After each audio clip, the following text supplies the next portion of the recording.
يا من تعالى عن الأغيار والمثلية يا من وسعت رحمته من أطاعه وعصاه يا من يرى مد أجنحة البعوض في الدياجير الحلكية ويسمع دبيب أرجلها إذا أرهى الغيهب ستره وأظفار نسألك اللهم بعظيم أنوارك السنية التي أزالت رين القلب وصدى أن تقضي لنا المهمات الدينية وتتم لكل مقصده من أمور دنياه وأخرى يا من ملأ الوجود جاود جوده وجدواه فصل وسلم وبارك على محمد خاتم الرسالات الإصفائية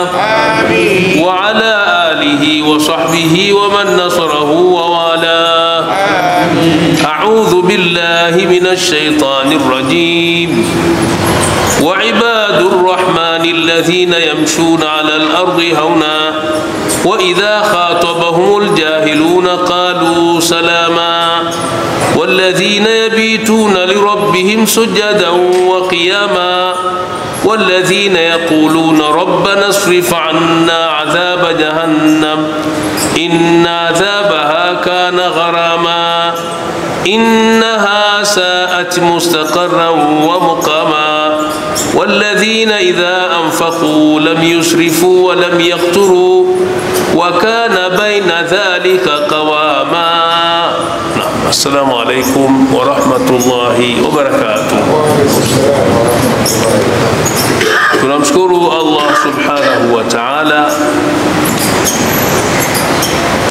kwa neema zake nyingi alizotuneemesha,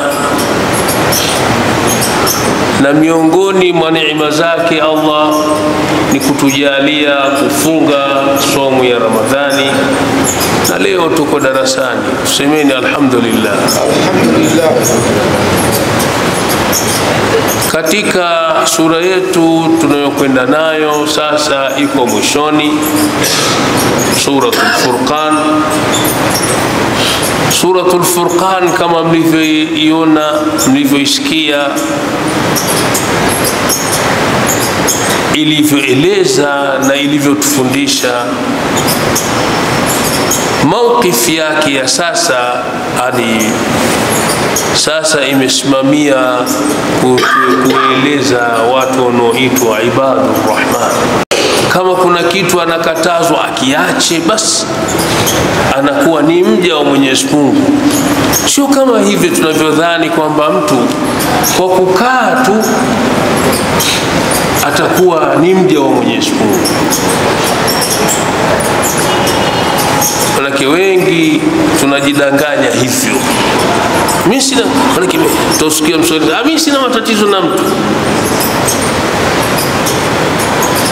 Lakini je, huna matatizo na mtu kwa maelekezo ya Uislamu au ni maelekezo ya fikra zako? Hivyo ndugu yangu Muislamu, Allahu jalla jalaluhu anakwenda kuimaliza sura hii kwa kutaja jambo kubwa na kueleza sifa kubwa kabisa za watu wanaoitwa ibadur rahman. Hawa Kiswahili chake tunafasiri ni waja wa Mwenyezi Mungu. Ile ubudia, kwamba wewe unamwabudu Mwenyezi Mungu na umo katika ibadur rahman, haipatikani ila kwa kuyatekeleza haya yanayotajwa hapa leo. Hivyo Mwenyezi Mungu Subhanahu wa Ta'ala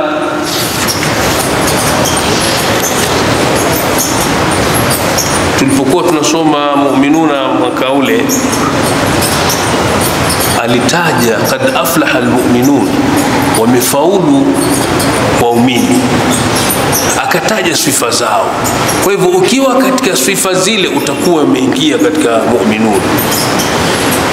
Sasa anatutajia ibadur rahman, na watakaoyapata ibadur rahman mbele ya Allah subhanahu wa ta'ala.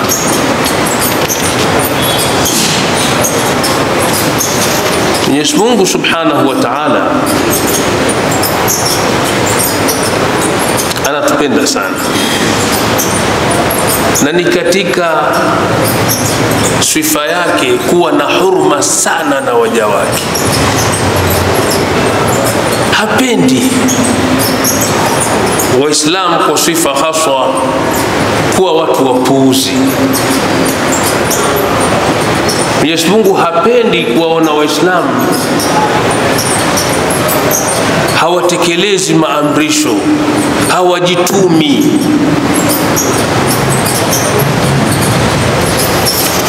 Hivyo basi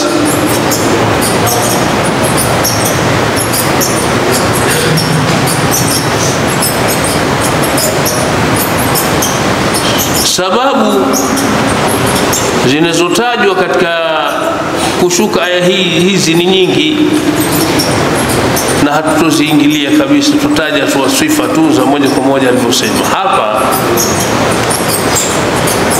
Kuna kuwekwa wazi sifa za waja wa Mwenyezi Mungu.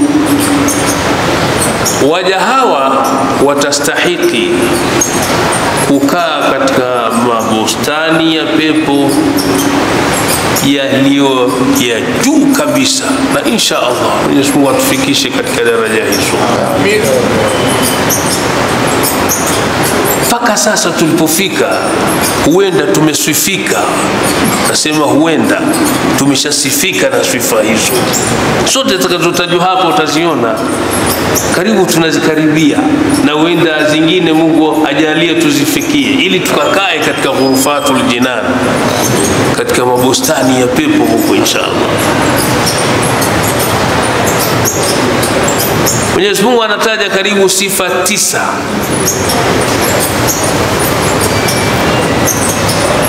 kwa kuanza kusema wa ibadur rahman, na waja wa Mwenyezi Mungu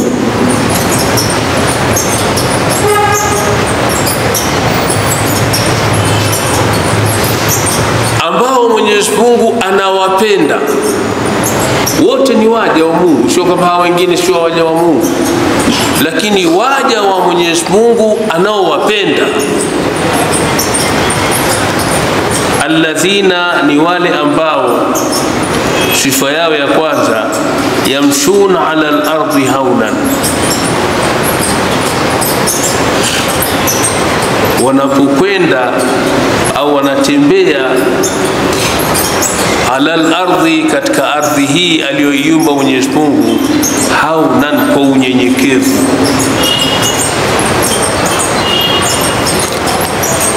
Ardhi hii tuliyowekewa, utatukuta mara nyingi, na hasa wanaoitwa vijana wa leo, unaweza kukutana na mtu anavyotembea katika ardhi ya Mwenyezi Mungu ni ajabu. Tuona mwingine kakunja bega na viatu kavaa oversize,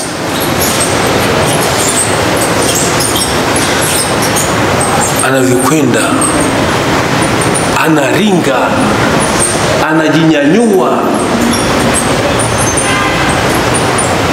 Sasa huu mwendo tu wa kutembea katika ardhi, Mwenyezi Mungu subhanahu wa ta'ala anakuondoa katika ibadur rahman.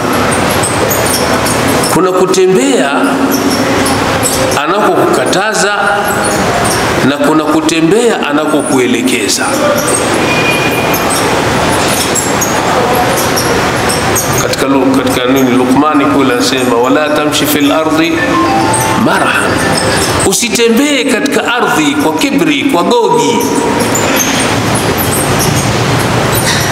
Ani mtu sijui, tembea vizuri wewe. Kwa hivyo sifa yao ya kwanza, alladhina yamshuna ala al-ardi hawnan, wanatembea katika ardhi kwa unyenyekevu. Unyenyekevu una sifa mbili. Ni kwanza kuna kuwa na sakina, utulivu wa waqar na utuvu. Zile hatua zako unazokwenda si za kilegevu wala si za jeuri. Kule kutembea kwako hakuna ulegevu kwa kwamba labda una ucha Mungu wa kuiogopa ardhi kuikanyaga, lakini hakuna jeuri katika kutembea kwako, sababu style ya kutembea hata ujitutumue namna gani, lan tablugha aljibala tulan, utaweza kufikia urefu wa mlima. Naam. Kwa hivyo tembea kwa vizuri, tembea kwa adab. Nabii Muhammadin sallallahu alayhi wasallam alivyotembea katika hii ardhi, alitembea mwendo unaosifiwa kana kwamba mtu anashuka kutoka mlimani.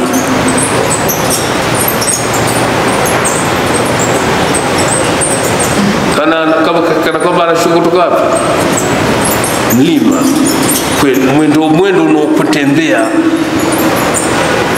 mwendo wake Nabii Muhammadin sallallahu alaihi wasallam anaotembea ni huo. Ni mwendo wa haraka lakini wa adab.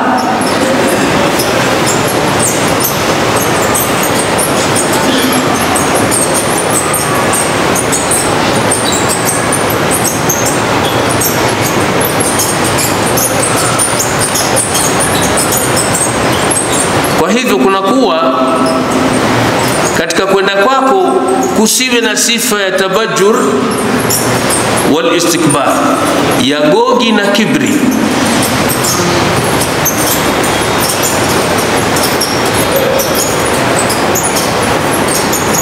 Unaikanyaga ardhi kwa adabu,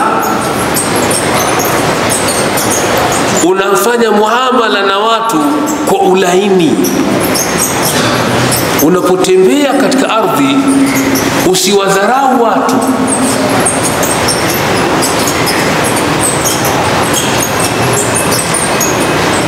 waheshimu unaokutana nao, wasalimie unaokutana nao.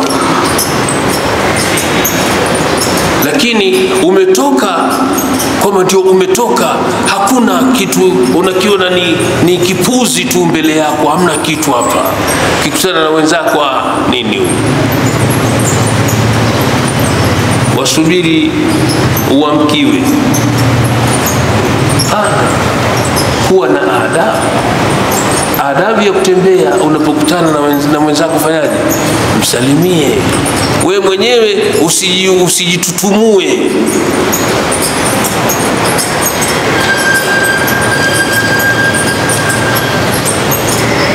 Na kwamba si mapendeleo hapa kutembea kwa unyenyekevu. Walaysa almuradu annahum yamshuna kalmardha, si kwamba wanatembea kama vile wagonjwa.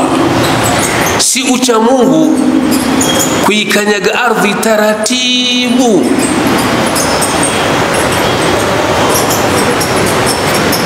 Ukiulizwa vipi, maana sema naiheshimu ardhi, Bwana Mungu ametukataza kutembea kwa kibri, kwa gogi, kwa hivyo ndio unanyata. Hakuna kunyata katika ardhi.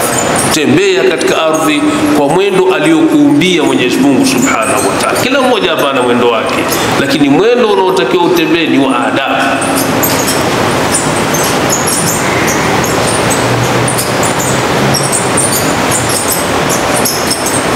Iondokane na kujitukuza tu, kujitutumua kama alivyosema. Kuwe kilichotawala katika kutembea kwako ni tawadhu, ni unyenyekevu. Na unayemnyenyekea ni Mwenyezi Mungu aliyeiumba ardhi peke yake. Alikuwa Nabii Muhammadin sallallahu alaihi wasallam, yeye ni sayyid walad Adam, ni bwana na ni mtukufu wa wanadamu wote. Lakini ukimkuta Nabii Muhammadin idha masha, anapotembea, kaannama yanhatu min sababin, ni kana kwamba anashuka kutoka katika kilima irtaqahu, alichokipanda. Sasa mwendo ule wa kushuka, sijui watu wa huku Dodoma hakuna milima sana, ni labda katika baadhi ya wilaya zake kama Kondoa kule au wapi, kuna mahala wale watu wanaotoka haubi kule Muisanga sijui wapi, ndio wanajua namna gani ya kutembea kushuka kwenye mlima. Manake wanatoka kijiji fulani kwenda kijiji kingine, mtaa fulani kwenda mtaa mwingine.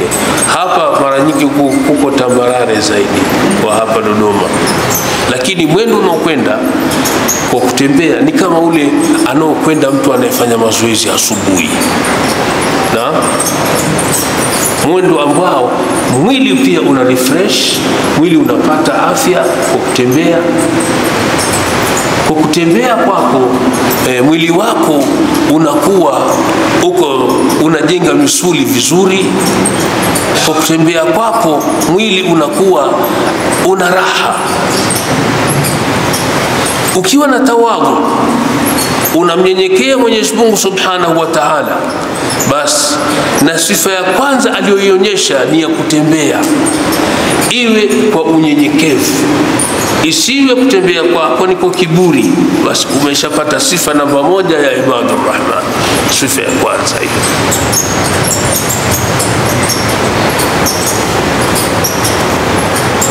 Katika Luqman ametuambia wala tamshi fil ardi marahan inna Allah la yuhibbu kulla mukhtalin fakhur. Mwenyezi Mungu hampendi kila mwenye kujifakhirisha, mwenye kufanya gogi, manake mwenye kufanya maringo, fakhuri mwenye kujifakhirisha. Kwa maana ya kwamba mtu akiona amenunua kanzu mpya anabadilisha mwendo, au amevaa sijui suti, unaona anabadilisha mwendo. Tembea mwendo aliokuumba Mwenyezi Mungu Subhanahu wa Ta'ala. Na kama nilivyosema, kila mmoja katika sisi ameumbiwa namna gani atembee. Sifa kubwa ni tawadhu kama nilivyosema.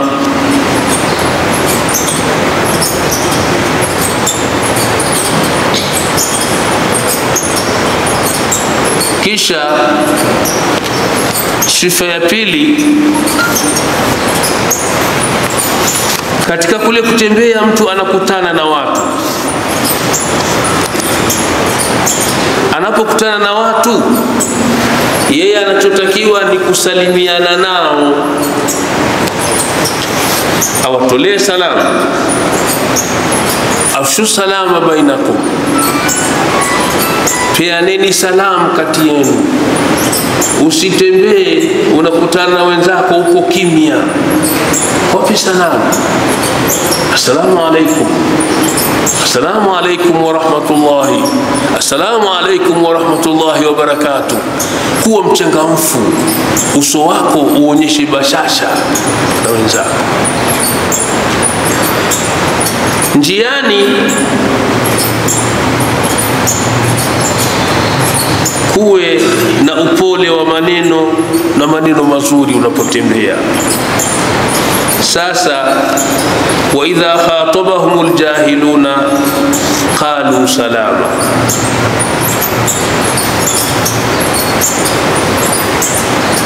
na wanapozungumza na majahili, wakazungumziwa maneno ambayo hayafai. Umekutana njiani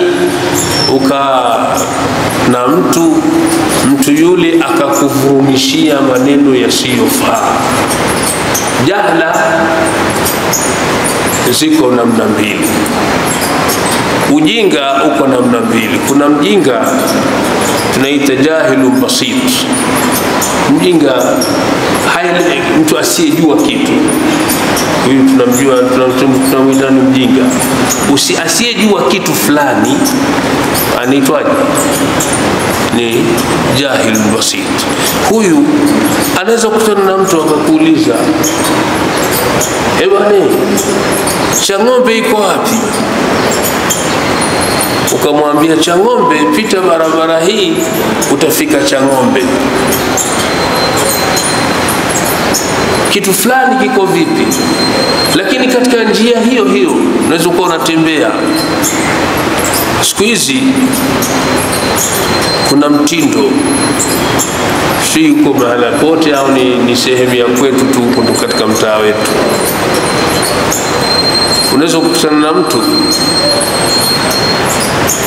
kimwambia asalamu alaykum, yeye anakuitikia wa alaykum, alafu anakuambia Kristo. Anakuambia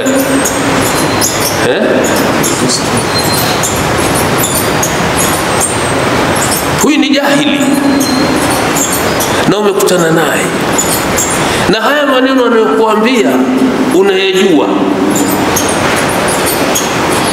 Si naeleweka si? Na wewe si Muislamu, wa idha khatabahumul jahiluna qalu salama. Wakikutana na majahili wakasemezana nao maneno yasiyo, yule jahili akamsemesha maneno yasiyofaa, qalu salama, husema kwa heri. Sasa wewe ni Muislamu, unaambiwa neno ambalo hulijui, hilo mimi silijui, sijui ni neno gani hilo, maana yake nini? Umeelewana? Sasa na wewe unajibu sijui nini kaweje, kaendelea huko mbele. Hapana, ile ni jahili umekutana nalo. Kwa hivyo ukimwambia assalamu alaykum, akaitikia, asiitikie shauri yake, kwa sababu Mwenyezi Mungu atakujibu. Lakini kama kutakuja neno la jahla, neno la kijinga kwa wewe, usemeje? Salamu, qalu, kwa heri. Salamu hapa haina maana ya kwamba asalamu alaykum, ina maana ya kwa heri. Ani wamesema maneno yasiyofaa kwako, wewe sema kwa heri. Kwa maana kama ufanyaje, uende zako, usikae kusubiri ujahili ule mtu akufahamishe sijui hilo neno ni maana yake nini, sijui ina faida gani. Ni watu wenye akili tu, wenye akili kubwa. Kama hapa kwetu kulikuwa na mtu ameshadidia mpaka Waislamu tukawa tunawasikia katika hizo iftari wanazoalikwa, na wenyewe wakifika huko naona wanaamkia salamu mbili, assalamu alaykum wa rahmatullahi wa barakatuh, kisha wanafuatia sijui na nini na nini na nini. Watu wakubwa na vilemba kabisa, mtu kavaa na kilemba anasalimia salamu hizo.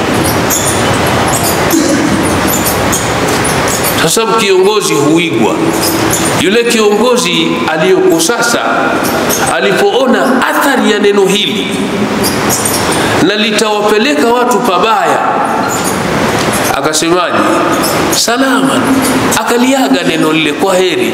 Kwa hivyo siku hizi wanaamkiana kwa namna nyingine. Hakuna, haijulikani ni salamu ya Kiislamu wala haijulikani ni ya salamu ya nani. Na wanaambiwaje siku hizi? Na wanaambiwa kazi zifanyeje? Jamhuri ya Muungano wa Tanzania wanaitika nini? Wanaitika bora hii kuliko ile iliyokuwepo. Watu wanatamkishwa maneno ambayo ni ya kufuru. Unaona watu walivyo na akili na mtu usitawale tu, lazima mpaka uwe na akili. Sio kutawala tu, lazima uwe na akili pia. Ametunusuru sana kabisa, hasa sisi Waislamu waftari. Tumefutastara sana, kutopata madhara makubwa ya kuitika kabisa katika mikutano huko, Kristo sijui imefanyaje. Dini hii hiyo Nabii Isa mwenyewe haijui. hiyo inaitwa hivyo.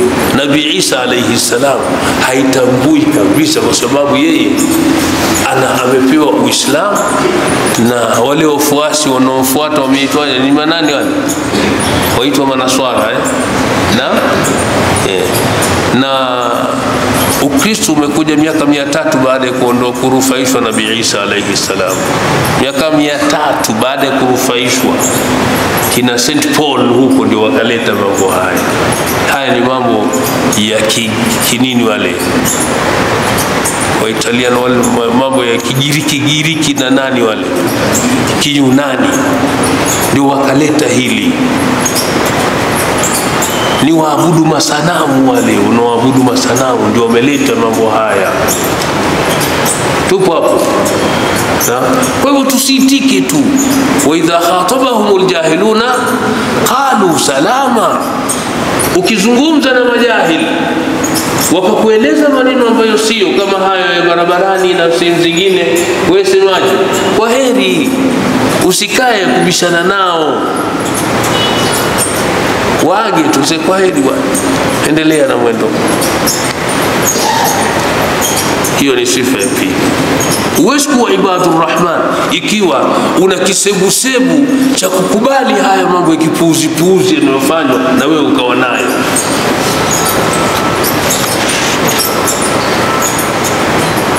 Zinakuja slogan fulani, zikija zile slogan usiziige. Kana ustarabu wa Kiislamu. Uislamu umetuletea assalamu alaikum. Tumeelewana vizuri lakini kukija na slogan nyingine yoyote, achana nayo hiyo. Unaona hai mnajibuje? Hii angalau haina madhara sana. Si wanaita tu poa. Wanahitaji wanasemaje? Poa. Haina athari kubwa na kama ile wanayokusudia wenyewe. Maana ile inakuwa ni kama vita. Ukikutana na mwenyewe huyo mtu mwenye salamu hiyo, ukimpasa, maana wewe hujui barabarani tumeelekezwa, lakini kwa sababu ya ikhtilati tulionayo haiwezekani kujua huyu ni anafaa kupewa salamu wewe, sababu ile Mtume sallallahu alaihi wasallam amesema ile salamu ni tahiyatu li ummatina, ni maamkizi kwa ajili ya umati wetu, ummatul Islam. Tumeelewana vizuri wa amanu li ahli dhimmatina, na ni amani kwa wale wasiokuwa Waislamu. Unapomwambia assalamu alaikum, yeye kwake ni kupata nini? Amani. Kwa hivyo neno salamu ni neno la Kiswahili pia. Mswahili amechukua hili ndio kitu anachoamkiana na wenzake, assalamu alaikum. Wareno ndio walimeleta neno shikamoo. Wareno wameleta neno shikamoo. Mimi sijui maana yake. Watoto wanaitikiaje wadogo? Wewe ukisema shikamoo wanaitika marhaba. Na mzee yote mwenye rika ukimpa salamu kama shikamoo haikufuata, anaona unadharau. Na mtoto anadharau kweli kweli siku hizi. Anaishia tu salamu peke yake, hata haamki. Lakini hii shikamoo ni ya Kireno. Ni neno la Kireno, sio neno la Kiswahili. Limetoholewa tu kutoka katika Kireno. Limekuwa kama ada, kama dasturi, lakini laonyesha salamu, halina matatizo. Lakini hilo lingine halina usalama. Kwa hivyo wewe sema tu nyamaza zako, kwa heri bwana.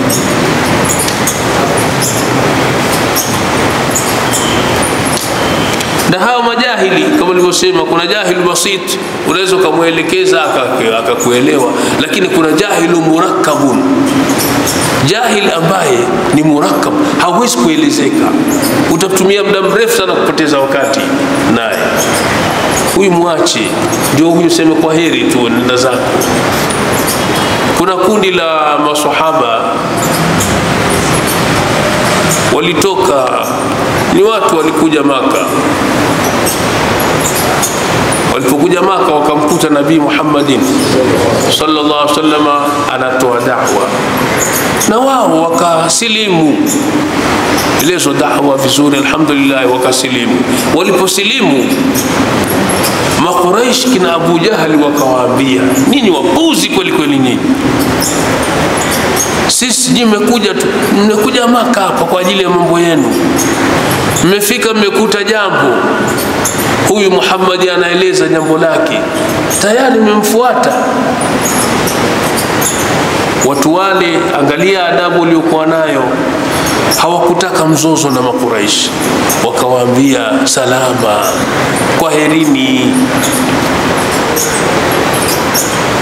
tumekuja Maka kwa hiari yetu, tumekuta tuliyokuta na tumeyakubali kwa hiari yetu, kwa hivyo nyinyi salama, kwaherini. Wakarudi zao kwao. Usiwe na vita na watu wanapofanyaje, furumisha maneno ya kijahili. Na inawezekana kabisa ukionekana umevaa kanzu na kofia unatembea barabarani na mtaa uliopo, ndio utakutana na hizo salamu za ovyo ovyo nyingi zaidi.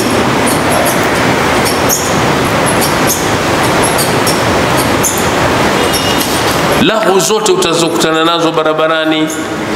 Mtu anaweza akatoka kama huku tunatoka sisi Ilazo, hapa barabarani akakuta zeze, na yeye anakuja Nunge. Usikae katika zeze lile, ni jahla. Na nini, na siku hizi kuna watu wengi wa mazinga mbwe mpaka nje ya msikiti mwao. Na mtu kitoka kunaambiwa hiki kifanya hivi kitakuwa hivi, hiki kitafanya hivi, wewe khalusa, ondoka, nenda zako salama, kwaherini jamani, nenda zako. Usikae unaangalia. Na watu wengi wamepotezwa kwa sababu ya mazeze haya ya barabarani. Umeona Na hasa wanawake wanapotea sana. Wanawake wanakwenda sokoni, hawafiki sokoni salama. Bwana Mtume sallallahu alaihi wasallam siku moja alikuwa amekaa mahali.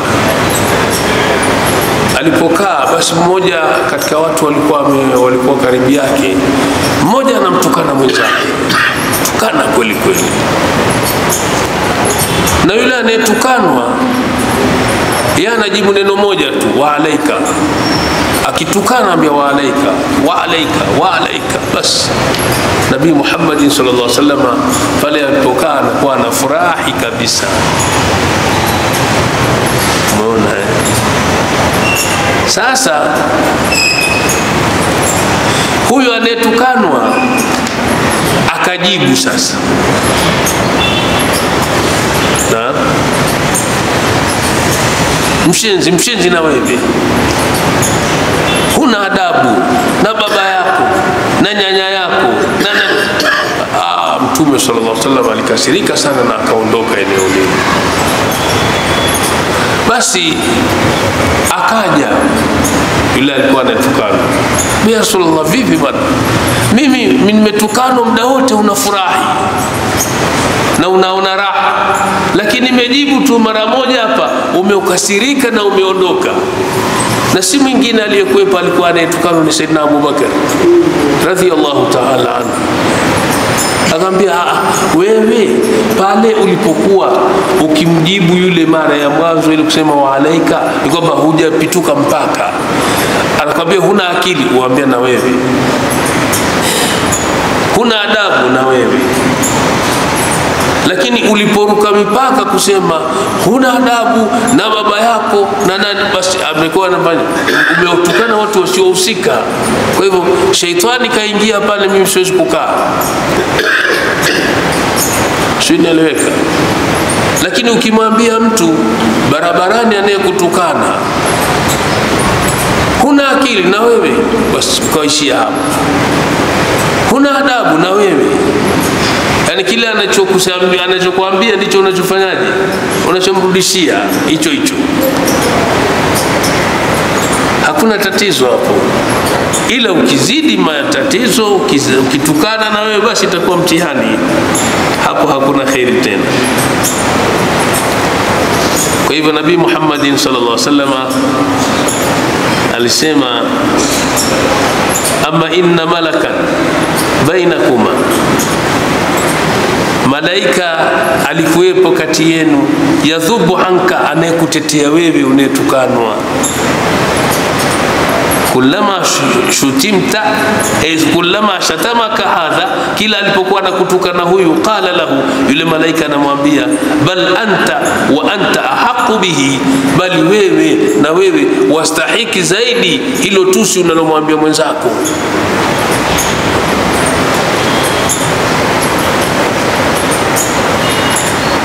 Lakini ukizidisha Kiswahili tena, ukafika mpaka kwa baba mtu, ukafika mpaka kwa mama mtu, kwa babu yake, kwa nyanya yake, huku umeruka mipaka.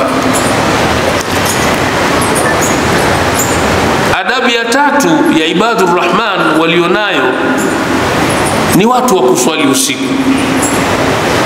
Watu wa kuswali usiku. Swala ziko hizi za faradhi na za fardhi nyingi ziko mchana. Umeelewana vizuri? Lakini utaswali adhuhuri, ndio swali linalohudhuriwa na watu wengi. Utaswali al-asri, ndio swali linalohudhuriwa na watu wengi. Utaswali maghribi, ndio swali linalohudhuriwa na nini? Inabaki Isha wakati mwingine wapigia mjini, au unaweza kupigia huko kwenu. Tumeelewana vizuri? Lakini hudhuriwa na watu wengi asubuhi. Lakini sasa ukitoka katika hizi swala za watu, mnakutana na wenzako, na mtu akija msikitini, walila alhamdulillah, na Mwenyezi Mungu sasa ametuneemesha mno. Sisi na maswahaba tukijilinganisha tunavyovaa, maswahaba walivaa kwa tabu sana, kwa shida sana. Sisi tunavaa vizuri mno, nguo tunazo. Tumeelewana vizuri? Basi wakati mwingine inakuwa ni kama mashindano vile. Mtu akitaka kwenda msikitini anaangalia nivae kanzu gani, nivae shati gani. Hauwezi kuona mtu anakuja na gwanda, na ndivyo anavyotakiwa Mwenyezi Mungu alivyoamrisha kwamba tunapokuja msikitini tuvae vizuri, si ndivyo? Basi sasa ukija, siku moja Sheikh Ahmad Zubairi alikuwa anatuhesabia, tulikuwa mahala tu lakini sio hapa msikitini. Akasema, unamjua fulani? Amsema, Sheikh mimi simjui lakini namsikia. Akanaambia hicho kituko alichokiona. Kulikuwa na kikao hapa Dodoma hapa, walikutana watu wa dini. Basi yule bwana katika kuja kufungua kikao alikuja na nguo nyingine, kuja na kanzu nyingine na koti jingine. Baadaye wakabreak. Walipo break kwa ajili ya lunch, alipoingia chumbani kwake, zile alizovaa ile session ya asubuhi alizivua zote, akachukua nguo, kanzu nyingine na koti jingine, akaja nalo katika session ya mchana. Umeelewana vizuri?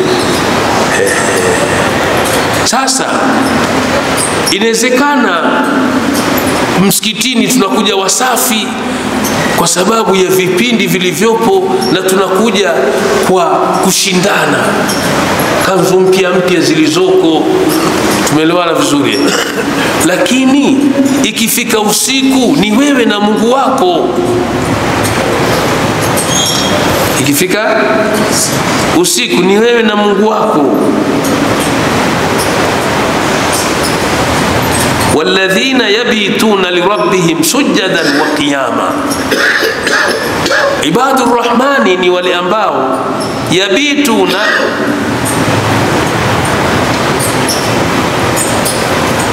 wanaingia usiku,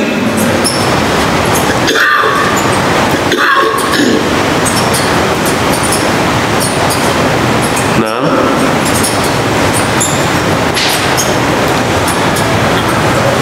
na wanazimaliza saa yudrikuna, maana wanaufikia usiku. Yabituna, wanaufikia usiku. Wakiufikia usiku, tumeelewana sawa sawa, wamelala kidogo au hawajalala, lakini wao wakiufikia usiku, yabituna lirabbihim sujadan wa qiyama. Mwendo wao wa usiku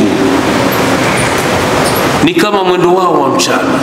Mchana sio wameswali fardhi zile, naam, lakini ukifika usiku wanasimama, ni sujadan, wako katika sajida,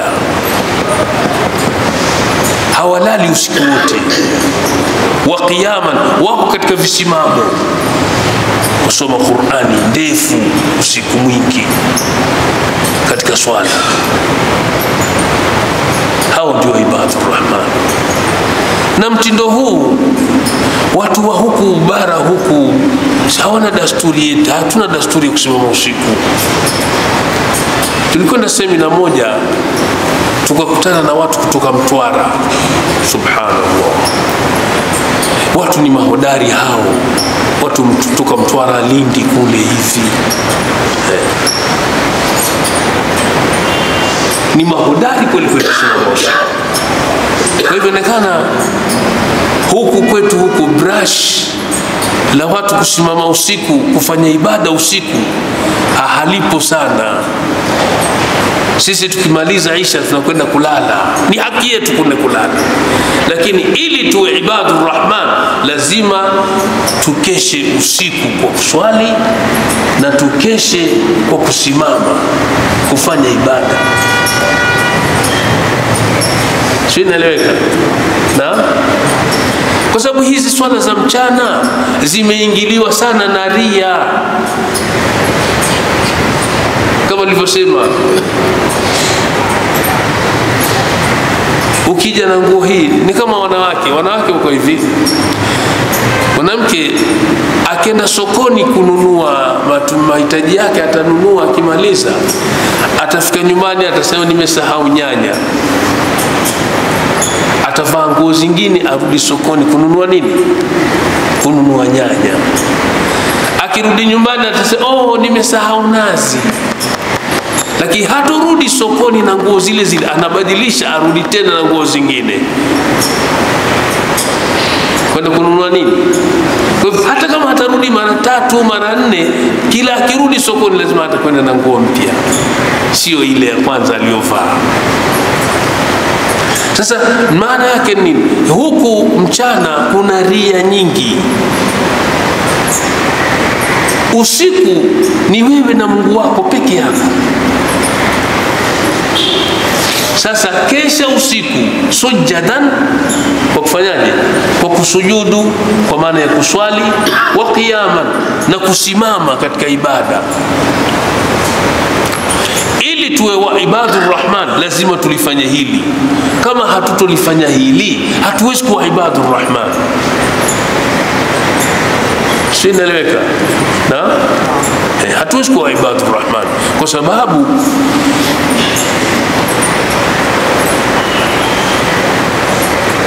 wale waja, ukisoma katika sura zingine, kanu qalila min al-layli ma yahja'un alikuwa kidogo sana.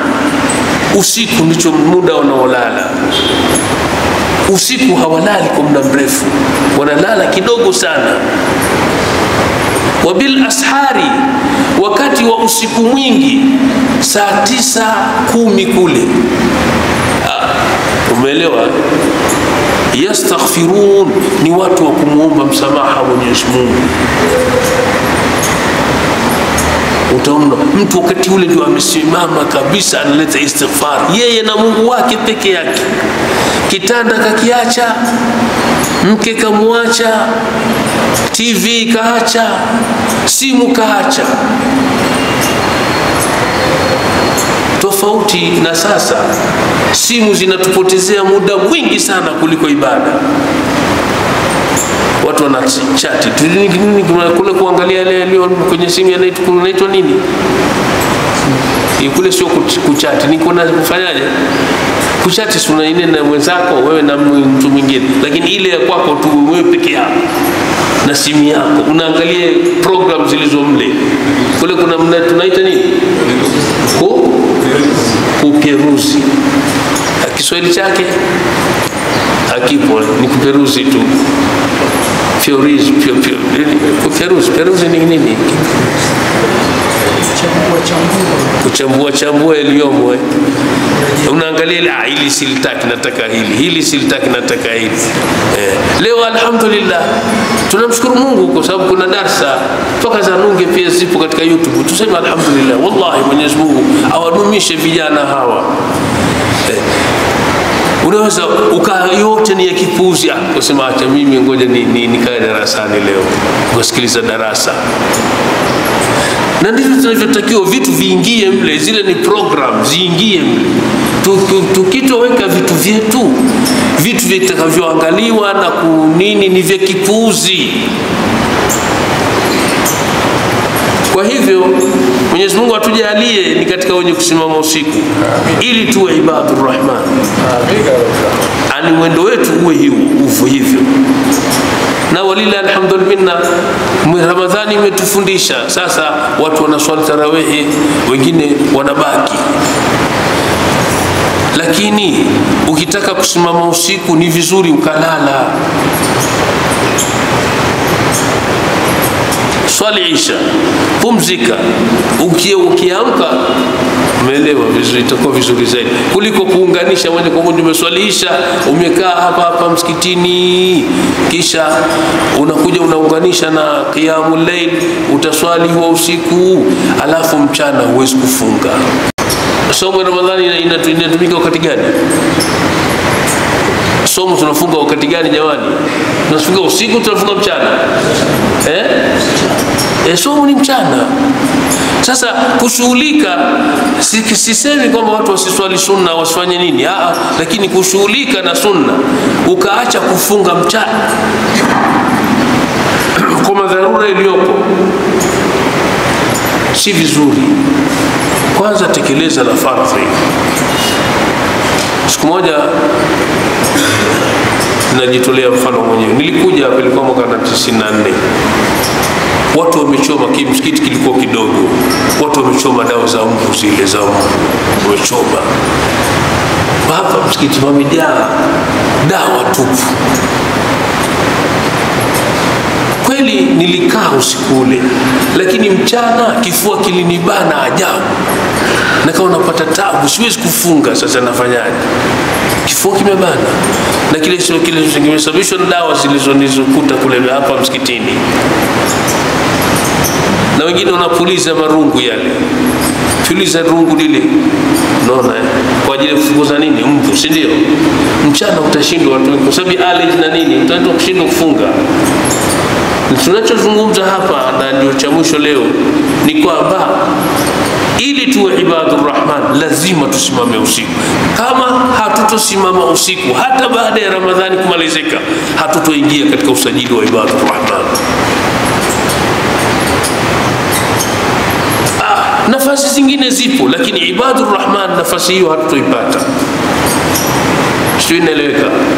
Na Nabii Muhammad sallallahu alaihi wasallam ametaka tusimame usiku, hata kama ni kiasi cha kumkamua ngamia. Kiasi unachoweza kumkama ngamia unaweza kutumia dakika ngapi?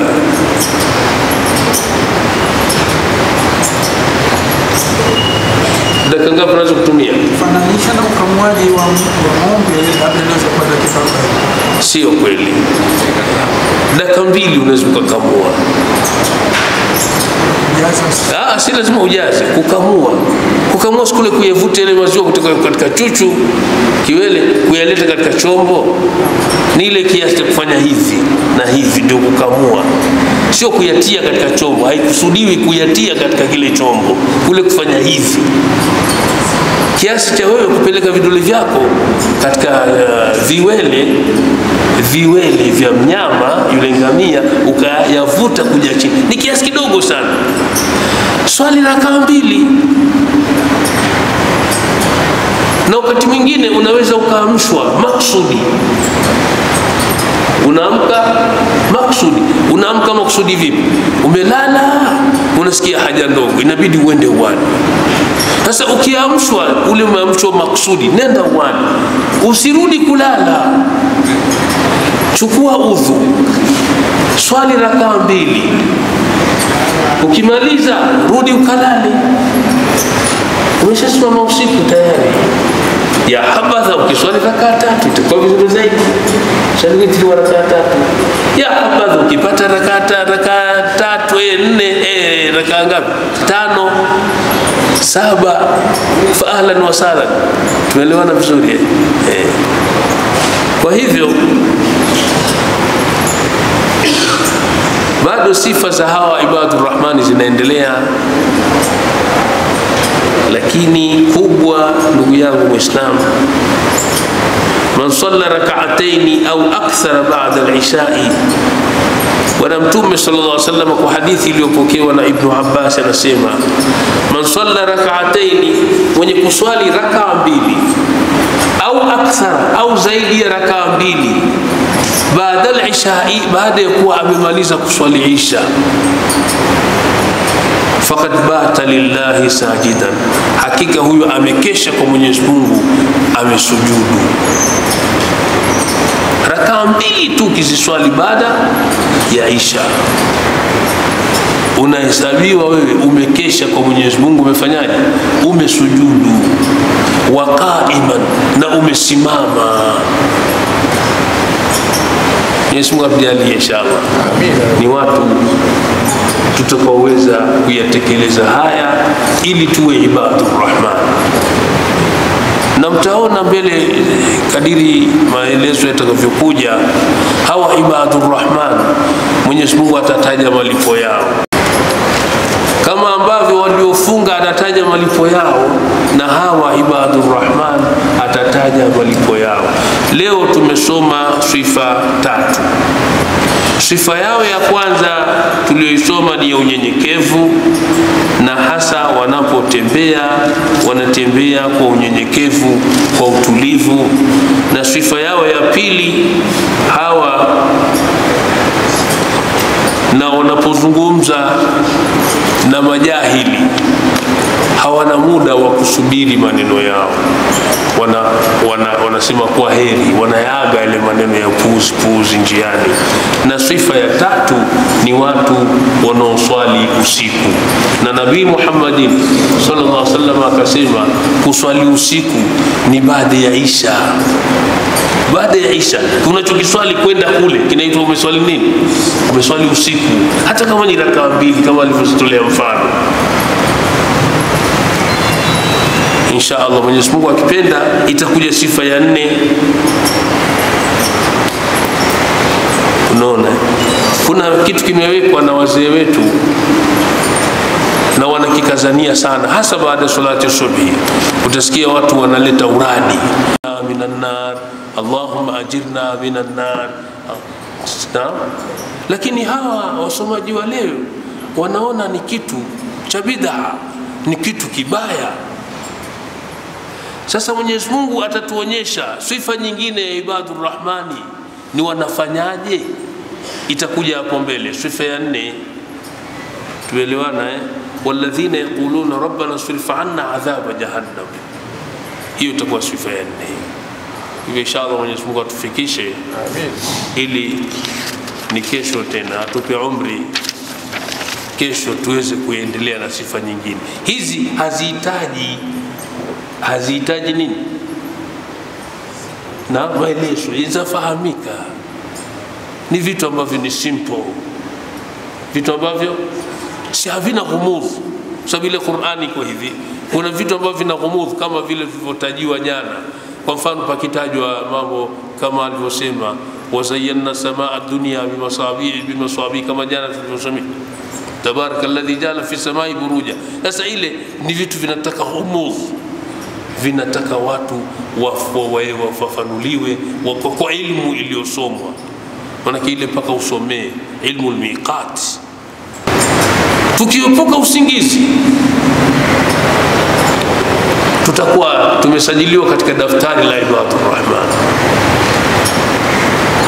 Tukilala usingizi kama tunavyopenda, hatusajiliwa katika ibadur rahman. Na siku ya siku Mwenyezi Mungu asijua tutakuwa hatuna thawabu, sababu wanaoswali usiku raha wanaoipata na mambo wanaoyapata hawayapati watu wasiofanya ibada usiku. Mimi nikwambieni tu kwa kumaliza darasa kwamba jitathmini wewe mwenyewe ndani ya Ramadhani mpaka siku ya leo. Leo ni 20 ngapi leo? 20 somo ya 26. Na jitathmini wewe mwenyewe, utajua na umebadilika. Wala usiende kwa usimtafute mtu kwa hebu niangalie mimi nimebadilika, nimebaki vile vile. Usijiangalie wewe mwenyewe, utaona umebadilika. Hizi siku tulizofikisha sasa, na tukiipata na usiku wa leo, usiku wa 20 tutabadilika vizuri zaidi, kwa sababu huu usiku unaokuja unakuja kutupa umri wa ajabu. Usiku mmoja unakuwa umeishi kama umeishi miaka 83, miaka 84 na miezi 4, miaka 83 na miezi 4 usiku unaokuja. Na sisi tutakuja hapa tukimaliza kufuturu, tutakuja hapa msikitini, tutaswali nini? Tutaswali Isha kwanza. Huwezi kuswali tarawih kabla ya Isha, na ukiwa umechelewa tarawih iswali ndio uanze tarawih. Isha waswali Isha ndio uanze tarawih. Tutakuja kuswali hapa. Tukiamka kesho Ijumaa tutajikuta tumebadilika ajabu kabisa, tumekuwa wazuri kweli kweli kwa kuswali tu usiku. Mili imepata afya kwa kuswali usiku, mili imepata uchangamfu kwa kuswali usiku, mifuko imepata pesa kwa kuswali usiku. Mama, tuseme mangapi? Basi haya natosha inshallah. Jazakallahu khairan. Alhamdulillah rabbil alamin. Amin. Wassalatu wassalamu ala ashrafil anbiya'i wal mursalin. Amin rabbil alamin. اللهم اجعلنا من الصائمين المقبولين. آمين. اللهم اجعلنا من الصائمين المقبولين. آمين. ولا تجعلنا من الصائمين المردودين. آمين. ولا من المغضوب عليهم ولا من الضالين. آمين. برحمتك يا أرحم الراحمين. آمين. يا أرحم الراحمين. آمين. يا أرحم الراحمين. آمين. فصل اللهم وسلم وبارك على محمد وعلى آل محمد. آمين. عدد خلقك. آمين. ورضاء نفسك. آمين. وزينة عرشك. آمين. ومداد كلماتك. سبحان ربك رب العزة عما يصفون وسلام على المرسلين والحمد لله رب العالمين. نشهد أن لا إله